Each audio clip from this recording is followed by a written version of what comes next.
Hello दोस्तों, आपका हमारे चैनल में स्वागत है। आज हम इस वीडियो में जानेंगे सी प्रोग्रामिंग से रिलेटेड इंटरव्यू में जो क्वेश्चन पूछे जाते हैं या एग्ज़ाम में जो क्वेश्चंस आते हैं आपके। ठीक है, बीटेक में अगर सीएस से आप अपना बीटेक कम इंजीनियरिंग कोर्स कर रहे हैं या एमसीए कर रहे हैं, बीसीए कर रहे हैं जो सी प्रोग्रामिंग होती है उसमें इस तरीके के क्वेश्चन पूछ लिए जाते हैं। ठीक है, अगर आप आरएफ से भी हैं, टेलीकॉम में भी हैं, अगर आप अपने रिज्यूमे में मेंशन करते हैं कुछ लैंग्वेजेस कि मुझे ये लैंग्वेज आती हैं, हालांकि मैं अभी इन पर वर्क नहीं कर रहा हूँ लेकिन ये आती हैं मुझसे, इनसे रिलेटेड क्वेश्चंस भी आते हैं। ठीक है, आप कुछ लैंग्वेज मेंशन कर सकते हैं, इस तरीके से आप उन्हें जान सकते हैं कि उनमें क्या क्या मोस्टली चीज़ें होती हैं। ठीक है, तो चलिए हम जान लेते हैं। उससे पहले अगर आप हमारे चैनल पर नए हैं तो इस चैनल को सब्सक्राइब कर लीजिएगा और पास में दिए गए बेल आइकन पर क्लिक जरूर करें जिससे हमारी नेक्स्ट वीडियोस का नोटिफिकेशन आपको मिल सके। जैसे हमारा स्क्रीन पर आप देख रहे हैं, पहला क्वेश्चन है what do you mean by dangling pointer variable in C programming. ठीक है, ये क्वेश्चन पूछा जाता है, एग्जाम में भी आ जाता है कभी कभी। तो इसके लिए आपको क्या, अगर एग्जाम में लिखना है या इंटरव्यू में पूछ लिया गया तो क्या बताना है, देख लीजिए। A pointer in C programming is used to point the memory location of an existing variable. कोई भी आपका एग्जिस्टिंग वेरिएबल है उसमें मेमोरी लोकेशन को पॉइंट आउट करने के लिए पॉइंटर यूज किया जाता है। ठीक है, in case if that particular variable is declared, in case यानी किसी केस में अगर वो पर्टिकुलर वेरिएबल डिलीटेड है, हो गया है, ठीक है, डिलीटेड है, and the pointer is still pointing, और उसके बाद भी जो आपका पॉइंटर है वो पॉइंट करे जा रहा है।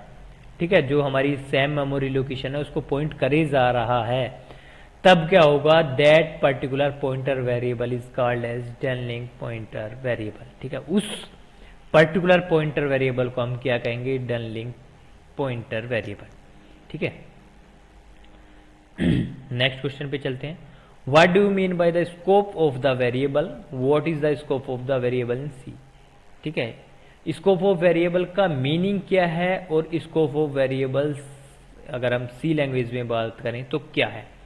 देखिए, scope of the variable can be defined as the part of the code area where the variables declared in the program can be access directly. ठीक, एंड अगर हम बात करें सी लैंग्वेज में इसके स्कोप की, तो इन सी ऑल आइडेंटिफायर्स आर लेक्सिकली और स्टेटिकली स्कोप्ड। ठीक है, नेक्स्ट क्वेश्चन। ठीक है, नेक्स्ट क्वेश्चन की तरफ चलते हैं।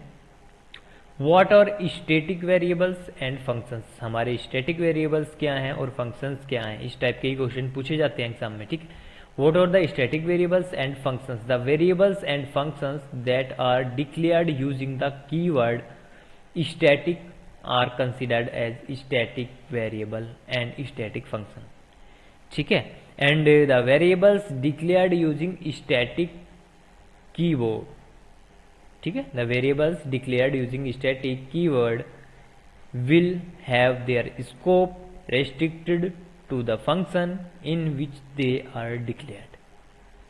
ठीक है, सबसे मोस्ट इंपोर्टेंट क्वेश्चन जो एग्जाम में भी आता है, 2 मार्क्स में आ ही जाता है, वो ये है कि डिफरेंस के कीजिए कि कैलोक एंड मेलोक क्या होता है, इनमें दोनों में क्या डिफरेंस है। ठीक है, ये दोनों ही डायनामिक मेमोरी एलोकेशन फंक्शंस हैं, ये आपको पता होना चाहिए क्या है, डायनामिक मेमोरी एलोकेशन फंक्शंस हैं। इन दोनों के बीच में केवल एक ही डिफरेंस है, जो हमारा कैलोक होता है ये क्या करता है, load all the assigned memory locations with value 0, यानी जितनी भी इसको मेमोरी लोकेशन असाइन की गई हैं उनको 0 वैल्यू के साथ लोड कर देता है, जबकि मेलोक हमारा ये चीज नहीं करता है।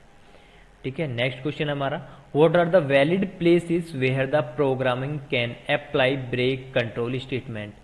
ठीक है, वो वैलिड प्लेसेस कहाँ हैं जहां पर कोई भी प्रोग्रामर आपका जो ब्रेक कंट्रोल स्टेटमेंट है उसको यूज करता है। ठीक है, प्रोग्रामिंग अप्लाई करता है।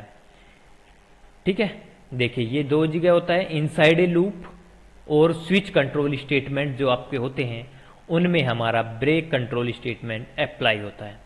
ठीक, ये चीज आपको मुजवानी रटनी चाहिए। ठीक है, कहीं भी पूछी जाए तुरंत बता दो। हमारा नेक्स्ट क्वेश्चन है, how can we store a negative integer. ये हमारा नेगेटिव इंटीगर है, यानी -5 हमारा इंटीगर वैल्यू है, इसमें माइनस लगाया इसलिए नेगेटिव इंटीगर हम इसको कह रहे हैं। इसको हम किस तरीके से स्टोर करेंगे, देखिए फर्स्ट स्टेप में 1's कॉम्प्लीमेंट लेंगे हम 5 का। ठीक है, 1's कॉम्प्लीमेंट 5 का हमारा ये हो जाएगा। एंड सेकंड में क्या करेंगे, हम ऐड कर देंगे 1, ये जो हमारी ऊपर वैल्यूज है इसमें 1 ऐड कर देंगे, तो वो क्या हो जाएगा फिर हमारा माइनस में आ जाएगा। ठीक है, इस तरीके से हम जो नेगेटिव इंटीजर है उसको स्टोर करते हैं। नेक्स्ट क्वेश्चन है, what differentiate between actual parameters and formal parameters. ठीक है, एक्चुअल पैरामीटर और फॉर्मल पैरामीटर्स क्या होते हैं, उनको डिफरेंशिएट करना है। देखिए, parameters which are sent from main function to the sub divided functions are called as actual parameters. ठीक है, वो पैरामीटर्स जो सेंड किए जाएं मेन फंक्शन से सब डिवाइडेड फंक्शंस में, वो क्या कहलाएंगे, actual parameters. And the parameters which are declared a sub divided function and are called as formal parameters. ठीक, नेक्स्ट क्वेश्चन है, can a C program can be compiled और executed in the absence of a main functions. जो हमारा man functions होता है starting में use होता है, क्या सी प्रोग्राम उसके बिना कंपाइल्ड या एग्जीक्यूट हो सकता है, उसकी एब्सेंस में कंपाइल्ड या एग्जीक्यूट हो सकता है। तो हमारा आंसर क्या होगा, इट कैन बी कंपाइल्ड, ये कंपाइल्ड हो सकता है, विल बी कंपाइल्ड हो जाएगा, but will not be executed, but execute नहीं होगा। कंपाइल्ड हो जाएगा लेकिन एग्जीक्यूट नहीं होगा। To execute any C program main function is required. Main जो होता है ये जरूरी है किसी भी प्रोग्राम के अंदर, अगर हमें उस प्रोग्राम को एग्जीक्यूट कराना है तो। ठीक है, कंपाइल तो हो जाएगा अगर मेन फंक्शन उसमें नहीं होगा तब भी, लेकिन अगर एग्जीक्यूट कराना है तो मेन फंक्शन का होना जरूरी है। What do you mean bye ये नेस्टेड स्ट्रक्चर।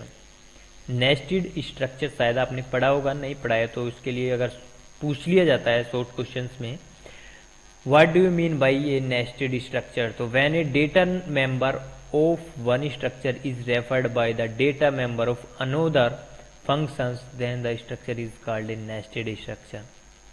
समझ में आ गया होगा, when a data member of one structure, ठीक है, एक स्ट्रक्चर के कोई डेटा मेंबर्स हैं, is referred by the data number of another functions. क्या रेफर किए गए हैं, अनोदर फंक्शंस के डेटा मेंबर्स के द्वारा, उस स्ट्रक्चर को ही हम नेस्टेड स्ट्रक्चर बोलते हैं।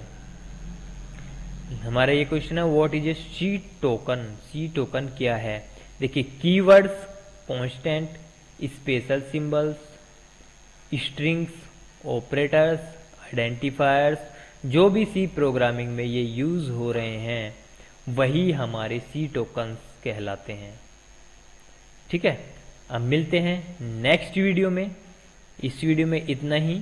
इन क्वेश्चंस को आप लिख करके एक बार याद कर सकते हैं, या आप अपने साथी को, जो पार्टनर है आपके साथ में बैठा हो, कहीं पर भी उसे अगर हम आप एक दो बार बताते हैं तो आपको ये चीज़ जल्दी से याद हो जाएगी। मिलते हैं नेक्स्ट वीडियो में इसी तरह के इंटरव्यू क्वेश्चंस के साथ, तब तक के लिए